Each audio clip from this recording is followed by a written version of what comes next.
ایک کسان کے کھیت میں کسی امیر کے گھوڑے گھس گئے جنہوں نے کچھ تو روند کر کچھ چار کر کھیت کا ستیہ ناش کر دیا۔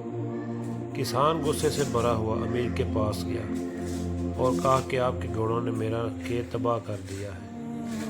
امیر نے کہا تمہارے خیال میں کتنا نقصان ہوا ہوگا؟ کسان نے کہا 50 روپے کا۔ امیر نے اسی وقت کسان کو 50 روپے دے کر کہا اگر نقصان کچھ زیادہ ہوا ہو تو پھر سوچ لینا، میں زیادہ دینے کو بھی تیار ہوں۔ کسان 50 روپے لے کر گھر آ گیا، لیکن کھیت پک کر پہلے سے بھی زیادہ قیمت پر بک گیا، جس پر ایماندار کسان نے امیر کے پاس 50 روپے لے کے جا کر کہا جناب علی، فصل کٹ گئی اور نقصان کی جگہ کچھ نفع بھی ہو گیا ہے، بس اب آپ اپنے 50 روپے واپس لے لیں۔